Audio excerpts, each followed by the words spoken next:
Hello student. तो जैसे कि दोस्तों जो है बेसिक इलेक्ट्रॉनिक्स का जो है क्वेश्चन कर रहे थे, हम लोग कुछ प्रैक्टिस कर रहे थे। तो 24 क्वेश्चन हमने पार्ट फर्स्ट में कर लिया है, आप प्लेलिस्ट में जाके वहाँ देख सकते हैं। ठीक है, अब 24 क्वेश्चन से ज़रा आगे देखिए आपके पास किस प्रकार के क्वेश्चन हैं आपके पास, देखते हैं। तो 25th क्वेश्चन देखिए। 25th क्वेश्चन आपके पास कुछ इस प्रकार से है। 25th क्वेश्चन देखिए, question 25।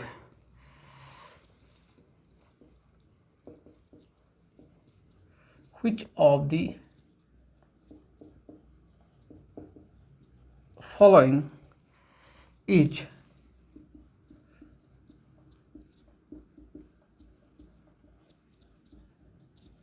non-linear circuit parameter? Option आपके पास है ट्रांजिस्टर, ऑप्शन बी आपके पास है इंडक्टेंस, ऑप्शन सी आपके पास दे रखा है कंडेंसर, और ऑप्शन डी दे रखा है वायर वाउंड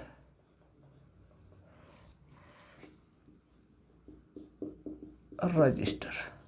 ये आपके पास क्वेश्चन दे रखा है। तो क्वेश्चन को ज़रा ध्यान से देखिए, इस क्वेश्चन में क्या कह रहा है। इस क्वेश्चन में ये कह रहा, इस क्वेश्चन में देखिए क्या कह रहा है आपके पास, यहाँ देखना। इस क्वेश्चन में ये कह रहा है कि which of the following is non linear circuit parameter, कौन सा ऐसा है जो आपका जो है नॉन लीनियर है, ये पूछा जा रहा है आपके पास। ठीक है, तो ध्यान रखिए यहाँ पर ट्रांजिस्टर, इंडक्टेंस, कंडेंसर और वायर वाउंड रजिस्टर। तो आपको पता है दोस्तों, जो आपका रजिस्टर है, चाहे इंडक्टर है या कंडेंसर, कंडेंसर का मतलब कैपेसिटर होता है। ठीक है, कंडेंसर ये जो लोग हैं तीन, ये आपके पास लीनियरिटी को फॉलो करते हैं। किसको फॉलो करते हैं? लीनियरिटी को। यानी दूसरे शब्दों में कहे कि ये आपके लीनियर एलिमेंट हैं। ठीक है, लीनियर ये हैं। तो अब बच गया क्या? ट्रांजिस्टर। तो ट्रांजिस्टर आपका जो है नॉन लीनियर होता है। क्या होता है? Non linear. तो यहाँ से आपका आंसर क्या हो जाएगा कि चाहे ट्रांजिस्टर आपका नॉन लीनियर का, इंडक्टेंस इंडक्टर एल, कंडेंसर यानी कैपेसिटर को बोलते हैं, वायर वाउंड रेजिस्टर यानी आर, ये आपका लीनियरिटी लीनियर एलिमेंट है, बाकी सब आपके नॉन लीनियर हैं। तो इसलिए इसका आंसर क्या होना चाहिए? इसका आंसर होना चाहिए ए आंसर। ठीक है, ये आपका हो गया क्वेश्चन नंबर 24। ध्यान रखिएगा। 25 हो गया आपके पास, 25 क्वेश्चन। ठीक है, अब देखिए इसको हटा देते हैं। नेक्स्ट क्वेश्चन देखिए, आप प्लेलिस्ट में जाइए और वहाँ पर आपको क्वेश्चन 24 क्वेश्चन जो हैं वहाँ पहले किए हैं, उनको ज़रूर देखिए आपके पास, क्योंकि बहुत इंपॉर्टेंट क्वेश्चन है आपके पास। सेलेक्टेड करके लाया हूँ मैं ये सारे क्वेश्चन, तो आपके लिए बहुत बेनिफिशियल रहेगा। ठीक है, 25 क्वेश्चन के बाद देखिए 26 question.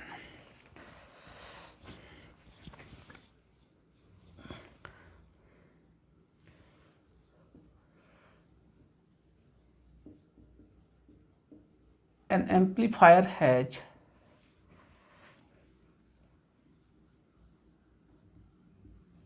gain of this when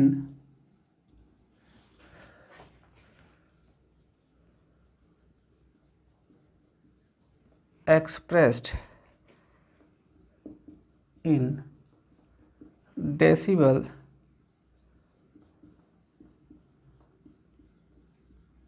the gain is। Option आपके पास है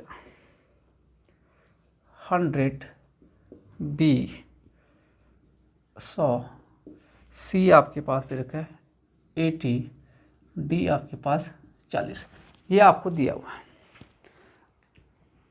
ठीक है, यहाँ देखिए कह रहा है कि N amplifier has a gain of इतना, 1000, 10,000 गेन है। व्हेन एक्सप्रेस्ड इन डेसिबल, तो इस 10,000 गेन को आप क्या करिए, एक्सप्रेस करेंगे डेसिबल में तो गेन क्या होगा ये कह रहा हूँ। अब देखिए क्वेश्चन थोड़ा कन्फ्यूजिंग है। कन्फ्यूजन क्यों है?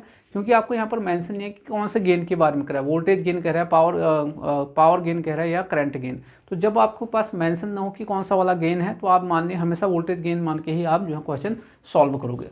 तो आप वोल्टेज गेन का है जो है सॉल्व करोगे तो ये होगा। तो आपके पास लेट गेन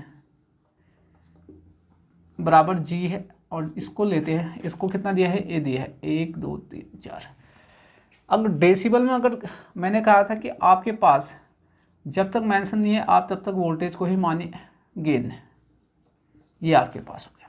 तो यहाँ देखिए 20 log 10 कितना है भाई, 10 की पावर कितना आ गया, 1 2 3 4 आ गया, ये आ गया। तो 4 यहाँ पर आ गया तो 20।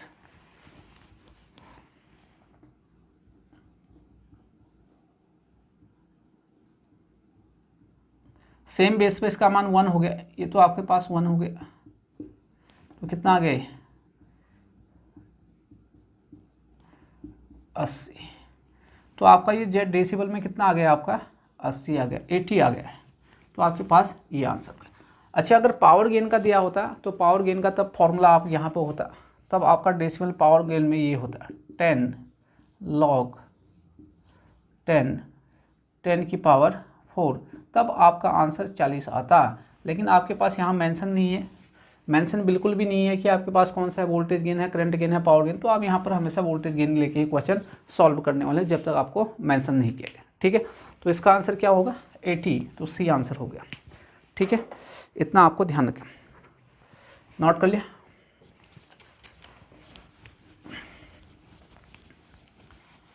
ट्वेंटी 26 क्वेश्चन आपने देख लिया है।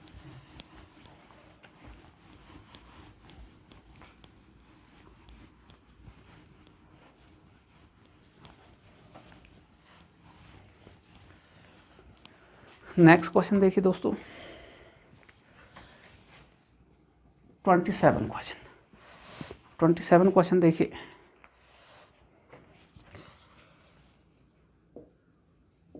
a BJT is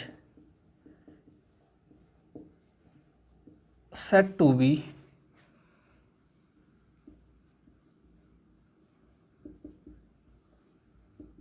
operating in the saturation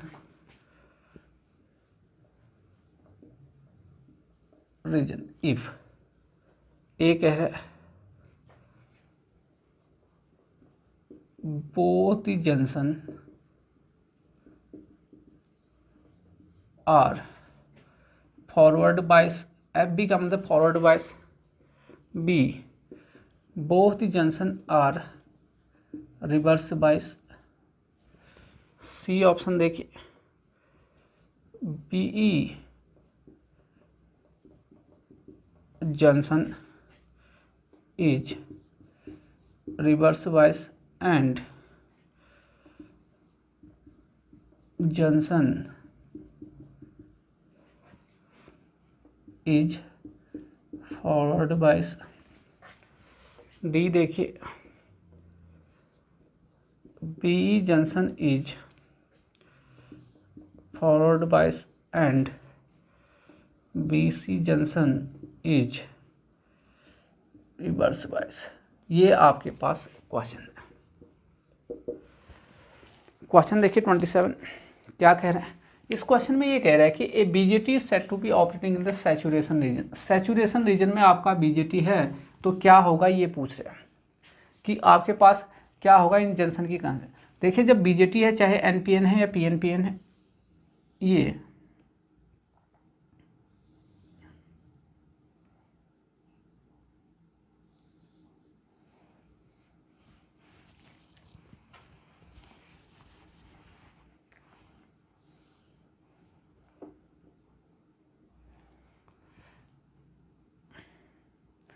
ये वाला टर्मिनल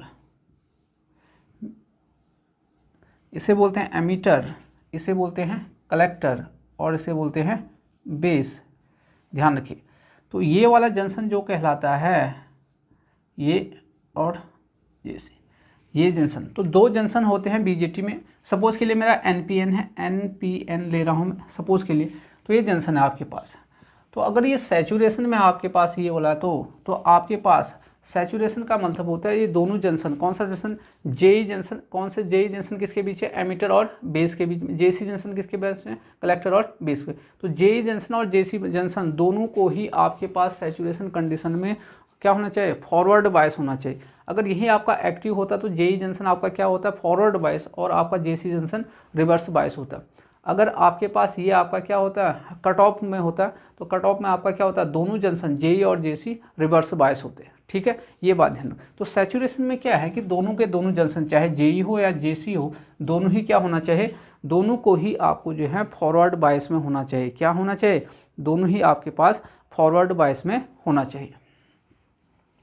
इसका मतलब both junction are forward bias, A answer सही होगा। तो लिखिए सैचुरेशन में, लिखिए सैचुरेशन कंडीशन में बीजेटी के दोनों जंक्शन जेई तथा जेसी फॉरवर्ड बायस होते हैं।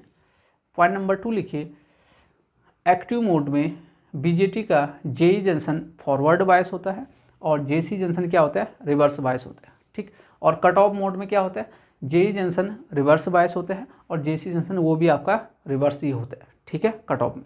इतनी बात आपको क्लियर रहना चाहिए। ठीक है, ध्यान रखिए, हटा दे इसको।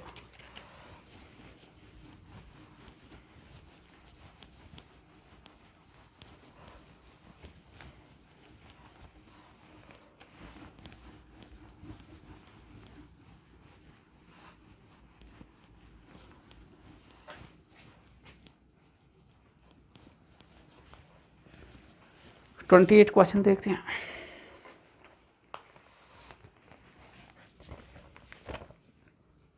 Question in BJT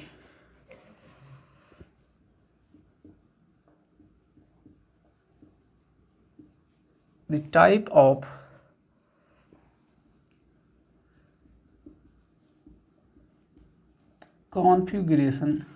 type of configuration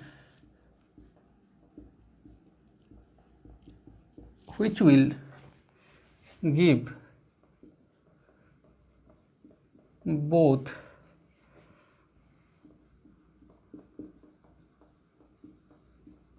voltage gain and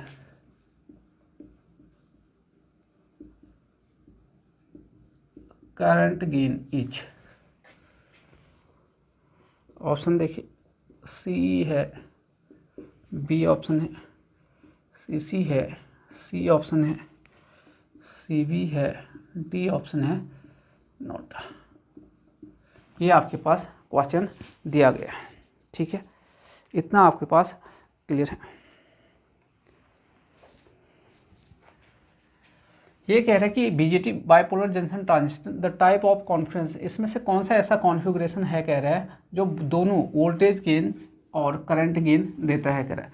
तो कह रहा है कि बीजेटी का आपके पास कितने कॉन्फ़िगरेशन होते हैं, कॉमन एमिटर होता है, कॉमन बेस होता है, कॉमन कलेक्टर जिसे आप एमिटर फॉलोअर भी कहते हैं। सी का मतलब कॉमन एमिटर होता है, सी का मतलब कॉमन कलेक्टर यानी एमिटर फॉलोअर, और इसे कॉमन बेस भी कहते हैं। तो कौन सा ऐसा है जो वोल्टेज गेन और करंट गेन देता है, तो आपका जो कॉमन एमिटर है, कॉमन एमिटर वो आपका वोल्टेज गेन और करंट गेन दोनों ही देता है। तो नोट करके लिखिए common emitter configuration voltage gain तथा करंट गेन दोनों ही देता है। ठीक है, तो इसका आंसर क्या आ गया, ए आंसर हो गया। नेक्स्ट क्वेश्चन देखिए,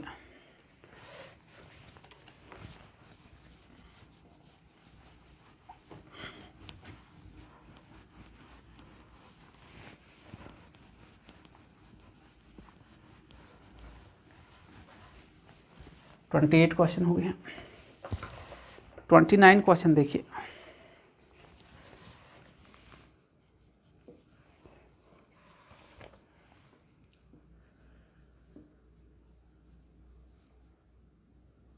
to operate properly a transistors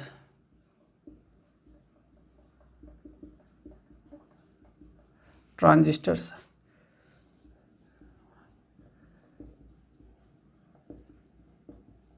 base emitter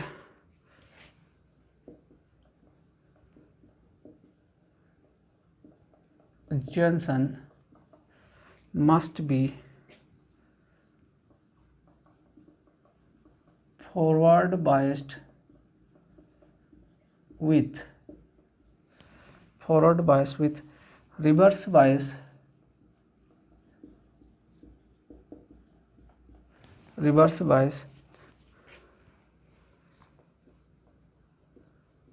applied to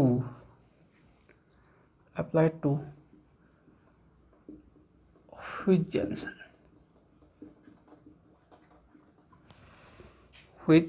junction एक कह रहा है,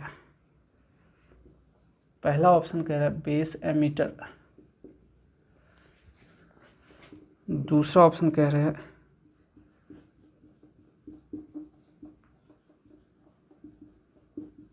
कलेक्टर एमिटर,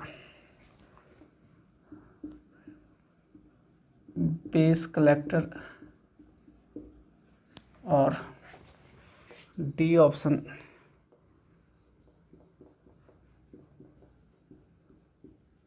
कलेक्टर बेस। ये आपके पास क्वेश्चन है। 29 क्वेश्चन देखिए, ये कह रहे हैं कि to operate properly a transistor को अच्छे ढंग से आपको ऑपरेट करना है तो base emitter junction must be forward bias. तो बेस एमिटर जंक्शन अभी आपने बनाया था, बेस एमिटर जंक्शन आपका जो है मस्ट बी फॉरवर्ड बायस, ये आपने बनाया था। ये इसे आप बोल रहे थे क्या, एमिटर, इसे बोल रहे थे बेस, और इसे बोल रहे थे कलेक्टर। तो इस जंक्शन को आपने नाम दिया था जेई जंक्शन और जेसी। जेई जंक्शन किसके बीच में, एमिटर और बेस के बीच में, जेसी जंक्शन कलेक्टर और इस। तो ये कह रहा है कि अगर आपके पास ट्रांजिस्टर को प्रॉपरली ऑपरेट कराना है अच्छे ढंग से तो इसको फॉरवर्ड बायस में होना चाहिए, कहना जेई जंक्शन को, ठीक है। With reverse bias applied to which junction, तो आपका रिवर्स बायस कहाँ पे होना चाहिए। देखिए आपको जब भी आपको प्रॉपरली ऑपरेट करने का मतलब है एक्टिव रीजन में, आपका एक्टिव मोड में इसको ऑपरेट करना, ये मतलब है इसका मतलब, ठीक है। तो आपको एक्टिव मोड में इसको ऑपरेट कराना है। तो एक्टिव मोड में कराने के लिए आप लोग को पता ही है जेई आपका क्या होता है, फॉरवर्ड बायस ओके। जेसी को क्या होना चाहिए, रिवर्स बायस। अब जेसी जंक्शन किसके बीच में है, ये देखिए, तो जेसी जंक्शन किसके बीच में है आपके पास, देखिए जेसी जंक्शन है कलेक्टर और बेस, ये देखिए कलेक्टर और base to operate properly transistor base emitter junction. हाँ, बेस एमिटर जंक्शन, ये देखिए बेस एमिटर जंक्शन हो गया। अच्छा, बेस से इसने नामकरण शुरू किया, base emitter junction must be forward bias, तो ये आपका फॉरवर्ड बायस है। तो ये कलेक्टर क्या, कौन सा वाला, ये वाला रिवर्स बायस होना चाहिए कर रहा है, ठीक है। सपोज के लिए एन पी एन लिया आपने, एन पी एन लिया है, तो इसको फॉरवर्ड बायस होने का मतलब इसको कैसा वोल्टेज मिलना चाहिए, निगेटिव, और इसको पॉजिटिव, ये हो गया। जनरली हम एन पी एन लेते हैं, ये हो गया आपके पास। दूसरा यहाँ देखिए, इसको रिवर्स बायस होने का मतलब इसको क्या होना चाहिए, क्या वोल्टेज मिलना चाहिए, पॉजिटिव, और इसको निगेटिव वोल्टेज, ये आपके पास हो गया, ठीक है।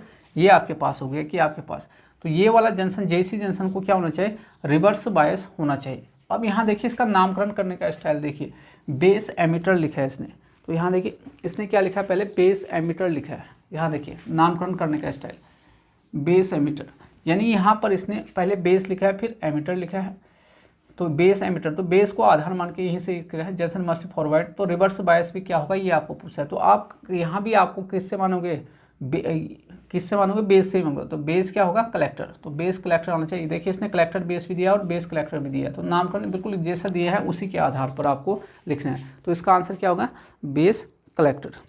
क्या आंसर होगा भाई, बेस कलेक्टर इसका सही आंसर होगा। तो अगर यहाँ पर देखिए अगर इसने ऐसा लिखा होता है एमिटर बेस लिखा होता तो मेरा आंसर तब कलेक्टर बेस होता है, ठीक है, ध्यान रखिएगा, इतनी बात आपको समझ में आना चाहिए। तो क्या आंसर हो गया इसका, सी आंसर हो गया।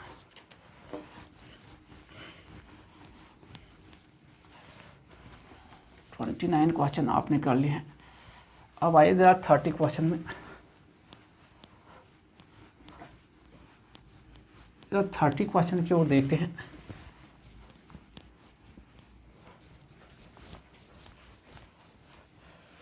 थर्टी क्वेश्चन को देखिए, रीड करिए, रीड पहले लिखा देते हैं, ठीक।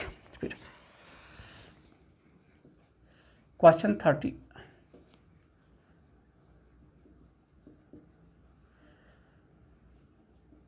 Transistor can be used to, number 1 amplify current, number B option है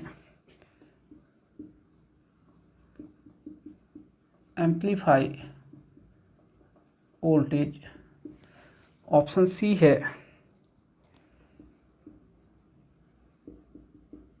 एम्पलीफाई पावर, ऑप्शन डी है ऑल। ये आपका क्वेश्चन है। तो क्वेश्चन को जब ढंग से रीड करें तो कह रहा है कि ट्रांजिस्टर का यूज किस ढंग से किया जा सकता है, ये पूछ रहे हैं, ट्रांजिस्टर का यूज किस ढंग से किया जा सकता है। तो पूछ रहा है क्या इसको करंट को एम्पलीफाई करने के लिए करेंगे, वोल्टेज को एम्पलीफाई करने के लिए, या पावर को एम्पलीफाई करने के लिए किया जाता है। देखिए ट्रांजिस्टर का यूज जो है एम्पलीफिकेशन के लिए करते हैं, या एम्पलीफायर की तरह कर सकते हैं।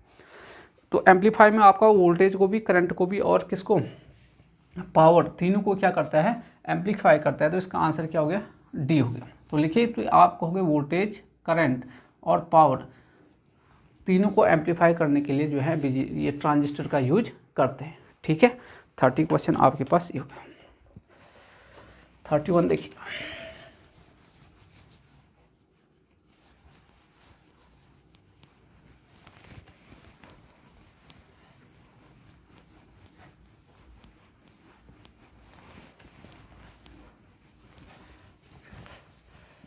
देखिए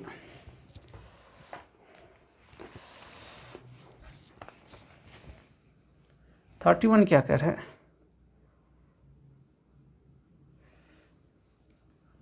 beta gain of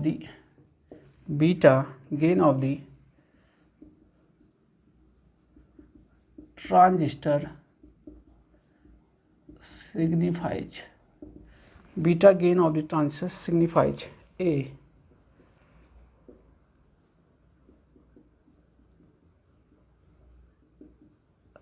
amplification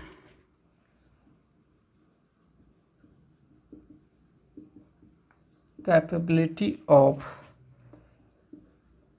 the transistor, b rectification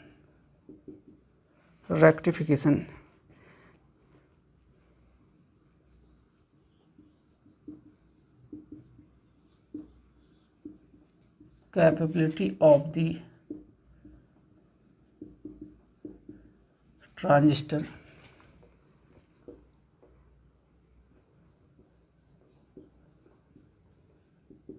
a regulation capability, D all. ये आपको कहा गया है। 31 कह रहा है कि जो बीटा है ट्रांजिस्टर, ये बीटा, अल्फा बीटा, ये जो है आपके करंट गेन है, ठीक है। तो आपको कह रहा है कि जो beta gain of the transistor वो क्या करता, कह रहा है उसका क्या मतलब है, कह रहा है पहला ऑप्शन है amplification capability of the transistor, rectification capability of the transistor, और रेगुलेशन कैपेबिलिटी, या सभी कह रहा है। देखिए जो बीटा है, बीटा का फॉर्मूला देखा होगा आपने, बीटा बराबर क्या होता है, IC अपॉन IB, यही रहता है भाई आपके पास, IC अपॉन से, और इसी को बोला जाता है एम्पलीफिकेशन। वैसे तो करंट गेन है, देखिए एम्पलीफिकेशन फैक्टर, ठीक है। तो एम्पलीफिकेशन फैक्टर बोला जाता है क्योंकि एम्पलीफिकेशन करने की क्या करता है, कैपेबिलिटी रखता है। तो देखिए एम्पलीफिकेशन कहाँ पर है आपके पास, ये 31 का आपके पास ये आंसर है। नेक्स्ट देखिए, ठीक है, नोट करिए।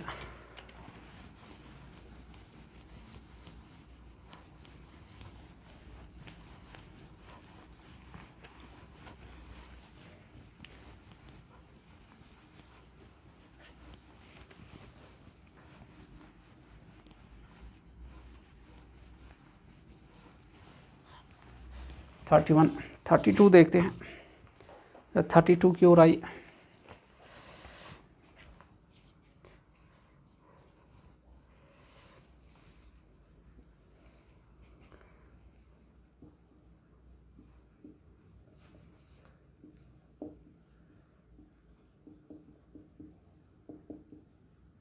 The transit time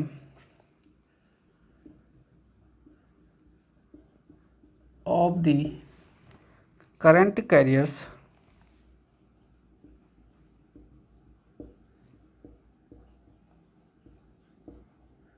through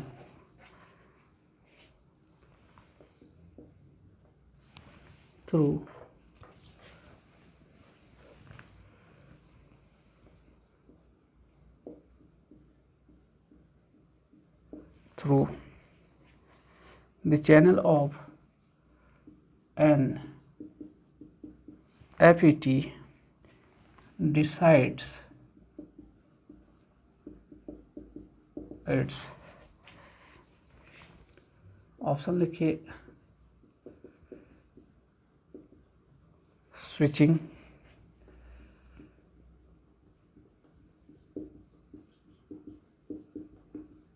sticks, B option लिखिए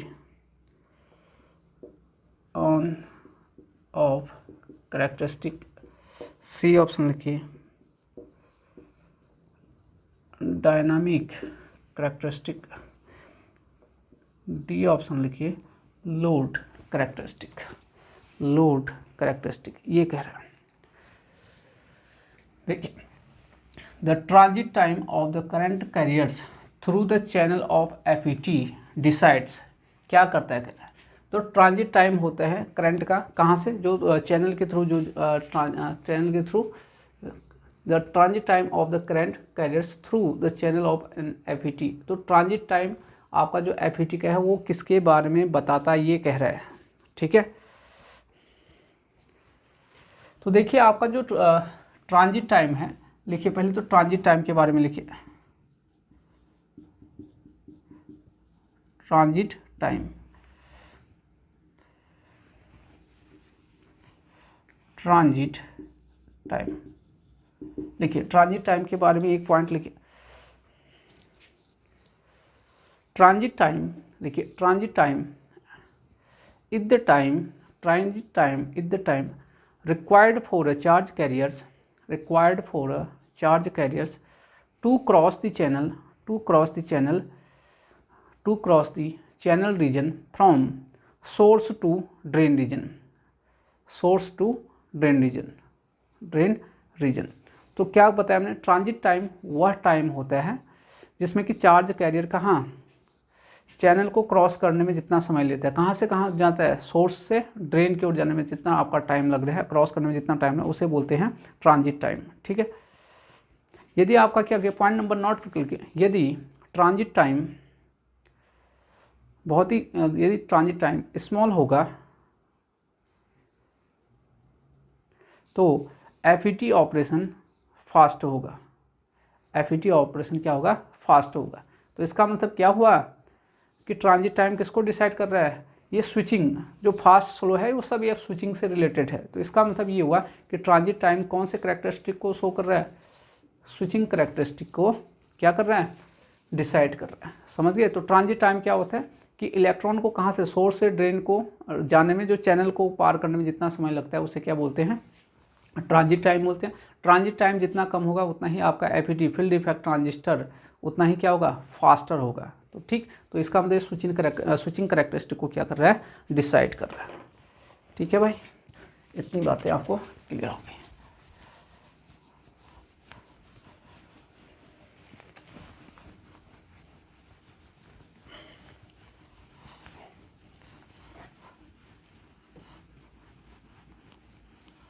नेक्स्ट देखिए,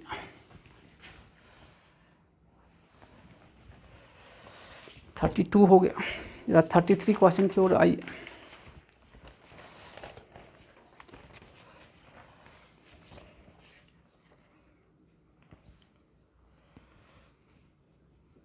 thirty three,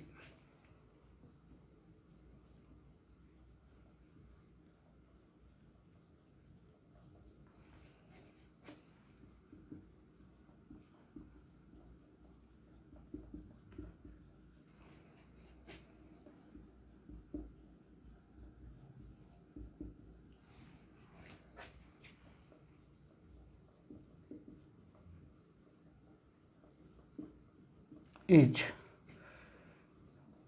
due to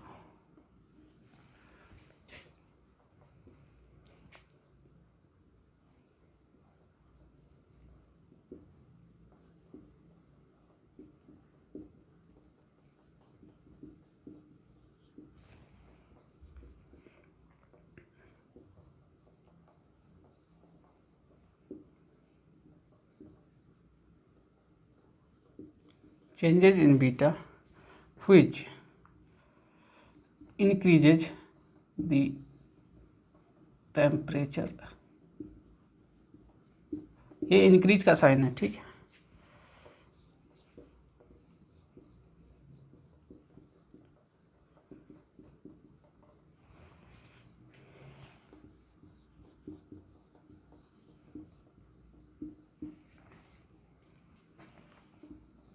which ये आपका डिक्रीज के साइन है।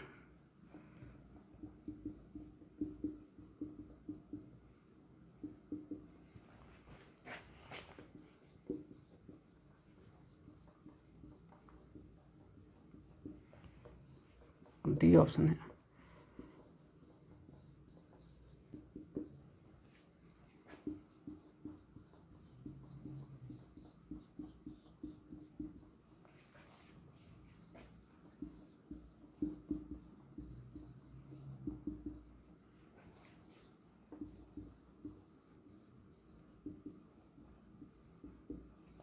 ड्यू टू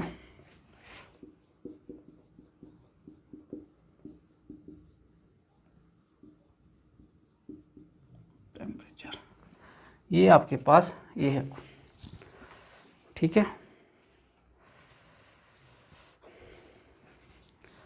तो देखिए, thermal runaway in a transistor biased in active range is due to. तो ट्रांजिस्टर यानी बीजेटी में थर्मल रनअवे होता है, एफईटी में आपके पास नहीं रहता है। तो आपके पास थर्मल रनअवे होता है कह रहे हैं इसमें, तो क्यों होता है ये कह रहा है आपके पास। ऑप्शन दिया आपके पास, heating the transistor, change in beta which increases the temperature, beta में चेंज करेंगे जब टेम्परेचर में रेंज इंक्रीज होगा। Base emitter voltage V B which decreases with rise in temperature, ये कह रहा है। Change in reverse collector saturation current due to in temperature, तो ये कह रहा है। देखिए आपके पास जो थर्मल रनअवे होता है बीजेटी में, वो आपके पास होता है हीटिंग इफेक्ट्स, और हीटिंग तब होता है जब आपके पास कलेक्टर करंट में क्या होता है, इंक्रीमेंट होता है। तो लिखिए point, heating can occur due to increase इन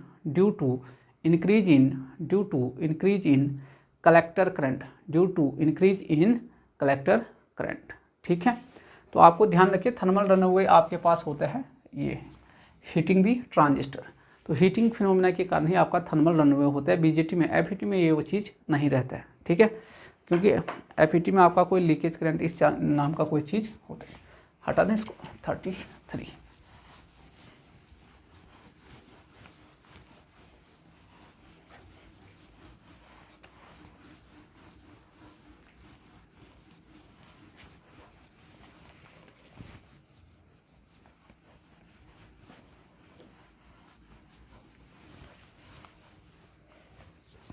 33 हो गया आपके पास, ध्यान रखिए। 34 question,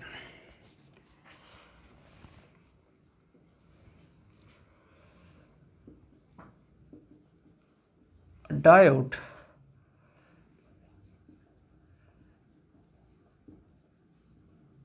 whose terminal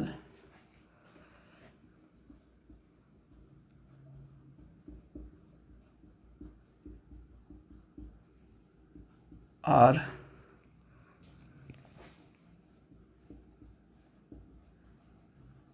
related as ID बराबर IDSS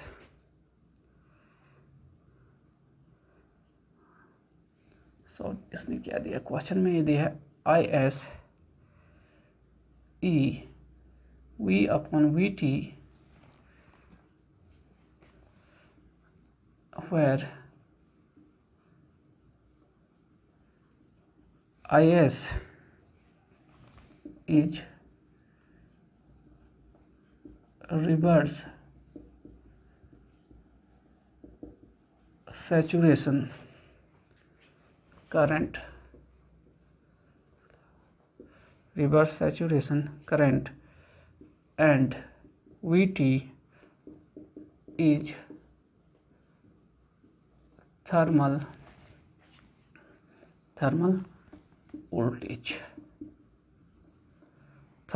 voltage, और इसका मान है 25 millivolt is biased at ID बराबर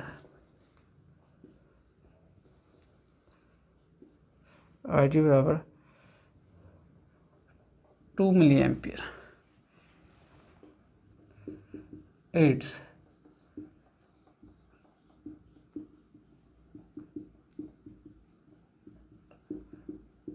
डायनामिक रेजिस्टेंस इज, ऑप्शन दिया है उसने 25 ओम, बी देखिए 12.5 ओम, सी देखिए 50 ओम, डी देखिए 100। ये आपको दिया गया है।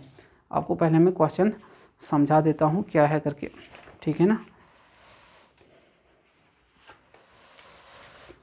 क्वेश्चन ये है, a diode whose terminal characteristic related as, एक डायोड है जिसका टर्मिनल कैरेक्टरिस्टिक ये दिया गया है, आई डी बराबर आई एस ई की power V by V T, जहाँ पर आई एस है कह रहा आपका reverse saturation current, V T आपका थर्मल वोल्टेज जिसका मान दिया 25 मिली वोल्ट, और कितना कितने पर बाइस किया गया है, आई डी बराबर 2, आई डी का मतलब है डायोड करंट 2 मिली एम्पियर। तो इसका डायनामिक रेजिस्टेंस आपको बताना है, ऑप्शन आपके पास ये दिए गए, ठीक है। ये क्वेश्चन आपके पास बहुत ही आसान सा क्वेश्चन है, ठीक है। अब देखिए कैसे इसको हैंडल करोगे। तो सबसे पहले जो दिया है गिवन, क्या दिया है देखिए, आई डी बराबर आई एस ई की power V upon V T, ये आपको दिया गया है, ये आपको क्वेश्चन में दिया गया है, ठीक। तो यहाँ देखिए आप क्या करिए, इसका कौन से वोल्टेज, ये वी टी तो आपका थर्मल वोल्टेज दे रखा है कांस्टेंट है, तो वी के रेस्पेक्ट में इसका क्या करिए, और आई एस तो आपका रिवर्स सैचुरेशन करंट है, वी के रेस्पेक्ट में इसका डिफ्रेंशिएशन कर दीजिए, आई अपॉन आई वी, तो आई एस तो कांस्टेंट है, तो ई की पावर क्या होगा वी बाई वी टी, लेकिन अगर इसका करोगे ई की power V by V T का डिफ्रेंशिएशन करोगे तो क्या आ गया 1 बाई वी टी, इतना आपके पास आ गया है, ठीक। अब जब ये आ गया तो ध्यान से देखिए, इसको क्या लिख सकते हो आप, ये इसको देखिए आई एस ई की power V by V T, यहाँ से क्या लिख सकते हो आई एस ई की पावर, इसको आई डी लिख सकते हो, तो आई डी डेल वी, इसकी जगह कितना लिख सकते हो I D upon V T, ये लिख सकते हैं, नहीं लिख सकते हैं, इतना लिख सकते हैं, या इसको रिवर्स कर दीजिए we T upon I D. Voltage upon current क्या होता है रजिस्टेंस, और इसी को बोलते हैं, इसी को बोला जाता है डायनामिक रजिस्टेंस, आर डी बराबर वोल्टेज अपॉन रजिस्टेंस, और ये मान दिया है वी टी बराबर आई डी। वी टी का मान कितना है भाई आपके पास, वी टी का मान दे रखा है आपके पास 25 मिली वोल्ट, 25 मिली का मतलब 10 की घात -3, और आई डी का मान है 2 इंटू कितना मिली एम्पियर, मिली, इससे मिली से मिली कैंसिल हो गया, 25/2 ये आ गया। तो इसका मतलब आर डी का मान जो डेल वी बराबर डेल आई डी है, तो ये आपका 12.5 ओम आ गया, इतना मान आपके पास आ गया। ऑप्शन देखोगे तो आपके पास ये ऑप्शन आपका मैच हो रहा है, ठीक है। तो आसान सा क्वेश्चन है, आपको पता है, ये देखिए इसको कैसे मैंने हैंडल करा है। यहाँ पे देखिए आपके पास आपने जो है ये इस वोल्टेज के रेस्पेक्ट में डिफ्रेंशिएशन का, ये कांस्टेंट है, ये कांस्टेंट तो है, तो आप उसके नहीं कर सकते। तो यहाँ पर वोल्टेज अपॉन करंट को ही आप क्या बोलते हैं रेजिस्टेंस बोलते हैं, और कौन सा रेजिस्टेंस डायनामिक रेजिस्टेंस। तो इस प्रकार से ये प्रॉब्लम आपका सॉल्व हो चुका है, ठीक है, ये हो गया।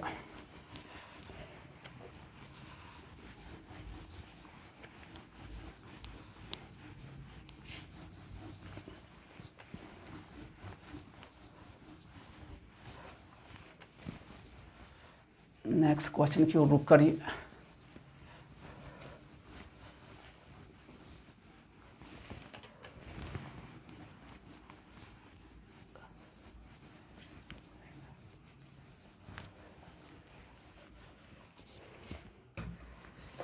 थर्टी 34 क्वेश्चन आपको हैंडल हो चुके हैं, ठीक है भाई। अब देखिए जरा 35 क्वेश्चन की ओर आइए। आपको एक अच्छा सा क्वेश्चन है।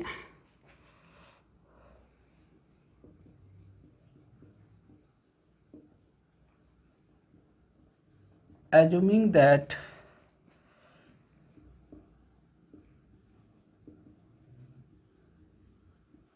the diodes are ideal in the figure,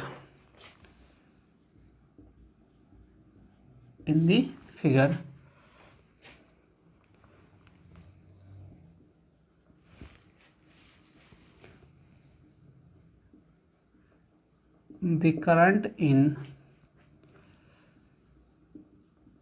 diode D1H। तो मैं फिगर बना देता हूँ, ये दिया है।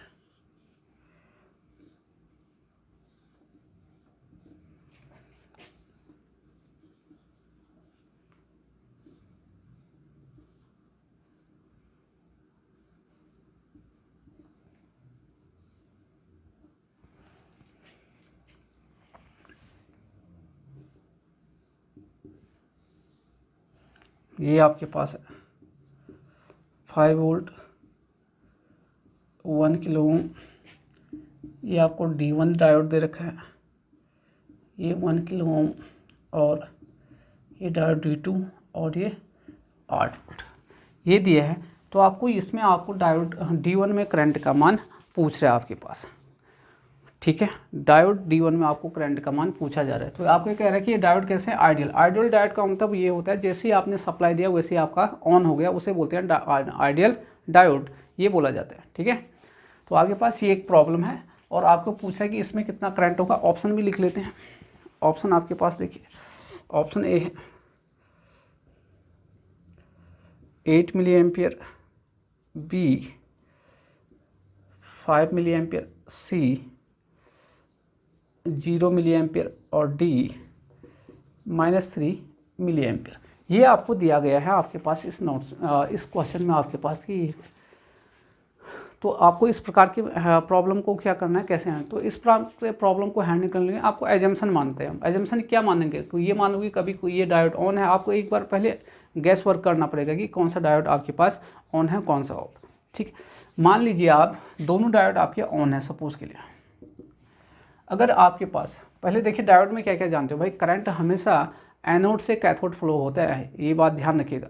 एनोड से कैथोड की ओर आपका डायोड में करंट फ्लो होता है, यानी करंट आपका डायोड में यूनिडायरेक्शनल होता है, एक ही डायरेक्शन में फ्लो होता है। तो आप यहाँ पर नोट करके लिखिए, डायोड में करंट एनोड से कैथोड। अच्छा ये वाला आपका एनोड हो गया, ये देखिए ये आपका एनोड हो गया और ये कैथोड। एनोड से कैथोड की ओर ही फ्लो होता है आपका डायोड, यानी आपका यूनिडायरेक्शनल होता है डायोड। डायोड क्या होता है, यूनिडायरेक्शनल होता है। तो वही चीज़ आपको यहाँ पर बताना है। तो जैसे आपने देख लिया आपका जो है यूनिडायरेक्शनल है, तो आपके पास हमेशा करंट कहाँ एनोड से कैथोड फ्लो होना चाहिए। अगर एनोड से कैथोड फ्लो नहीं हो रहा है तो इसका मतलब आपका जो है एजम्पशन क्या होगा, गलत होगा। तो मान लेते हैं मेरा दोनों डायोड ऑन है, let D1 and D2 both are on, दोनों आपके ऑन है, ठीक है। अगर ऑन है, ऑन को हम जो है शॉर्ट सर्किट से रिप्लेस करते हैं, ऑन को किससे रिप्लेस करते हैं, शॉर्ट सर्किट से, और ऑफ को हम जो है ओपन सर्किट से। तो अभी आपने जो है इसको मान लिया, ध्यान रखिए ऊपर ये एनोड है और ये कैथोड है, ये देखिए ये। तो करंट यहाँ पर ऐसे फ्लो होना चाहिए और यहाँ भी आपका ऐसा करंट फ्लो होना चाहिए, ठीक है। ये देखते हैं फिर तो पता चल जाएगा आपके पास। तो ये D1 है ये वाला, और ये वाला आपका D2 है। तो करंट देखिए आपके पास यहाँ से फ्लो हो रहा है, मान लेते हैं I1 है इसमें, और इसमें मान लेते हैं I2, ये हो गया। तो यहाँ पर देखिए I2 यहाँ आ रहा है, I1 यहाँ चले गया, तो इसमें कितना आया है, इसमें आपका आया I2 - I1, ये मान लिया आपने, ठीक है। अब इसमें एक बार घूमे KVL लगाए, एक बार किस में करिए, एक बार आप इसमें घूमिए, इसको 1 दे दीजिए, इसको 2। तो using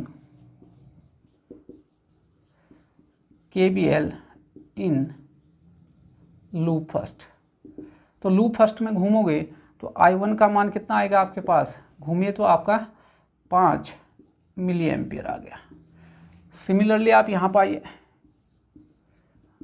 using KVL in loop second, तो इसमें जैसे आए तो आपके पास कितना आया, ये आ गया I2 बराबर 8 मिली एम्पियर। ये आपको पता चल गया I1 और I2 के बारे में।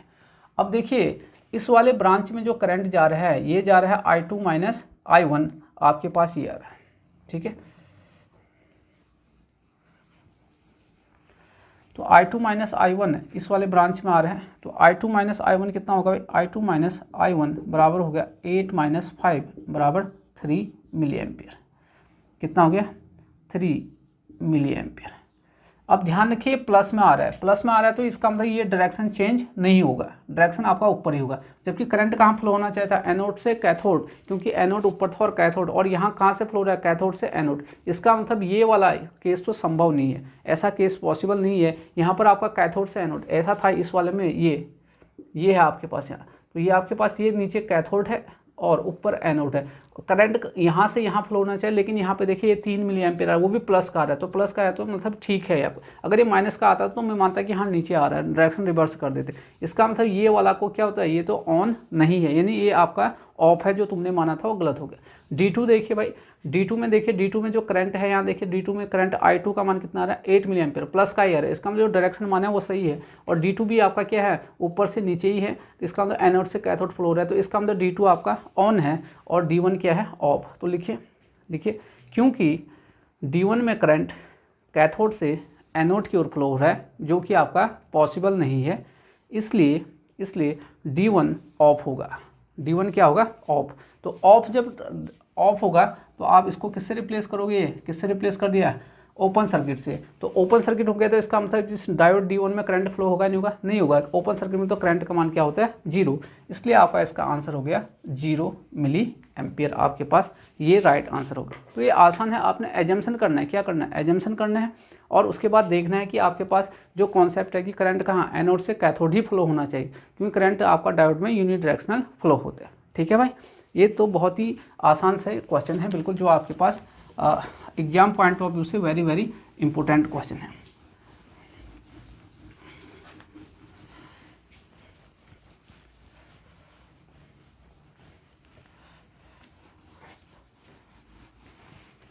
ठीक है, तो दोस्तों ये तो था जो है 35 क्वेश्चन तक। नेक्स्ट पार्ट में हम 35 से आगे क्वेश्चन करेंगे। तब तक आप जो है प्लेलिस्ट में जाके पहला वाला पार्ट देखिए, जहाँ पर आपने 24 क्वेश्चन किए। इस वाले में लगभग आपने 11 क्वेश्चन इसमें कर लिए हैं आपने, ठीक है ना। तो आप इनको एक बार देख लीजिए। नेक्स्ट पार्ट में कोशिश करेंगे कि 35 से 50 तक के सारे क्वेश्चन कर दिए जाए। ठीक, ओके, थैंक यू दोस्तों।